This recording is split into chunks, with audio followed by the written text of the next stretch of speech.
ஐயா இப்போ வந்து ஓம் வந்து நம்ம பண்றோங்க பிரணவ மந்திரம். ஆனா எனக்கு நீங்க வந்து ஓம் சொல்லி கொடுக்காம சோம் பண்ண சொல்றீங்க. அப்போ வந்து ஓம்க்கும் சோம்க்கும் வேற வேற இருக்கா? ஒரு நிமிஷம். ஓம்ன்றது ஜெக சிருஷ்டிக்கு காரணகர்த்தா. ஓம்ன்றது ஜகமே சிருஷ்டியானது ஓம்லேருந்து. நிராகார வஸ்து. நிராகார வஸ்துல ஆகார ஆகி ஓம் பரபிரம்மா. பரபிரம்மத்தில் ஜெகம் சிருஷ்டி ஆகுது.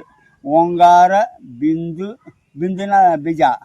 பிந்து சம்யுக்தம் நித்தியம் ஜெயந்தி யோகினக காமத மோட்சத ஓங்காராய நமோ நமக. அதுலேருந்து ஜெகம் எல்லாம் நானாத்தர சிருஷ்டி ஆச்சு.